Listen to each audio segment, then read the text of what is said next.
I don't think I realized how much I love watching Ja Morant play basketball. Maybe it was the 34 points and 8 assists he had last night against New Orleans. Maybe it was the game winner. Maybe it was, his first game back, coming back from a 25-game suspension, 14-point fourth quarter, 24-point comeback. Maybe it was all of that. It's been over 8 months since we've seen Ja Morant.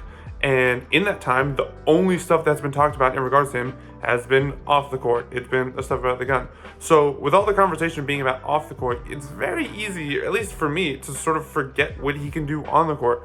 He's obviously super talented. He's a star. He's super athletic, all that stuff. But until you see it after such a long period away, it's hard for it to fully click in your brain. And I think that's what happened to me, where when you haven't seen something in so long, it's very easy to forget exactly how good it is. And the fact that it took Ja literally one game to remind us all of how good he is just insanely impressive on his part. Because even while he was putting up those insane numbers, he looked absolutely gassed, which is to be expected when you don't play an NBA game in 8 months. And yet, to still be gassed, to be playing a pretty physical New Orleans team. He's attacking the basket and going against a front court of Ingram, Herb Jones, Zion, Valanciunas. That's not an easy front court to go against, but he just kept attacking. And so for him to do that, with probably not the best conditioning at the moment, and to just look visibly gassed at times like he needed a break, and to still do what he did is insane. I think one of the beauties of Ja Morant, and also why I really just love watching him and was so happy to see him come back last night and to just be mesmerized by him, is that, when it comes to athletic point guards, I think there's two types.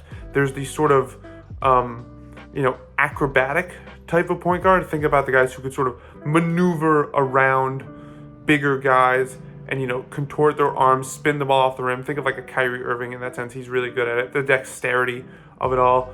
But then there's the guys like Russell Westbrook who are just so strong and athletic and will go right through you and tomahawk it down on you. And somehow Ja Morant is both.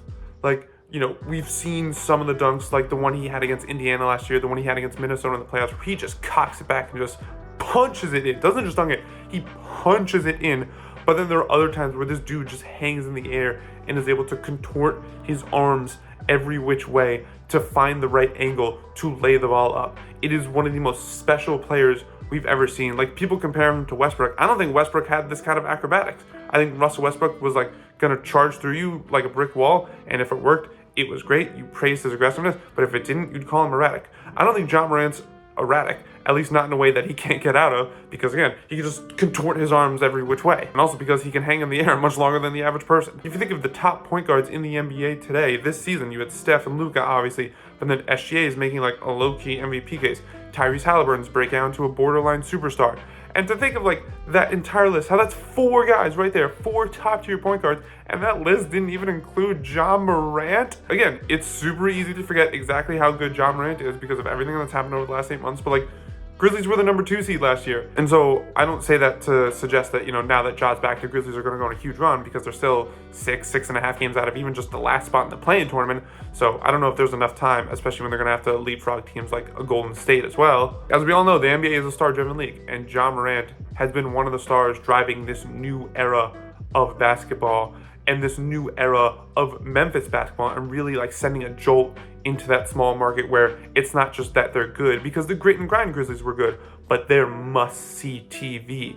You want to see them on national television. Ja Morant has a signature shoe. He has added that influx of his special talent into the NBA, and I don't think I realized that it was missing for these first 25 games, because you ultimately find other stuff to look at, like a Tyrese Halliburton, SGA, Steph, whatever. The NBA is never going to be short on storylines or talented players, especially in this era. But then when he comes back and he does what he does last night, you really realize, oh, this dude is special. This dude is so much fun to watch. He is worth watching on a nightly basis, because you really don't know the kind of insane, mind-bending athleticism that he could showcase on a nightly basis. And so for that to finally be back this season is really awesome, and I really hope that Ja, obviously he had a lot of issues last year, and I hope that's in the past. I think having Derrick Rose around will definitely help, and I hope that could all be in the past, because when this dude plays, it's some of the most electrifying basketball we've ever seen. And the NBA is always better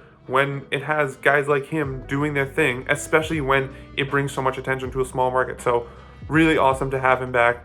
Hope this is just, the fresh start that he needs for a new beginning that's just going to continue to showcase his basketball greatness and ultimately try and bring a championship to Memphis, which I don't know if that's going to happen this year, but who knows?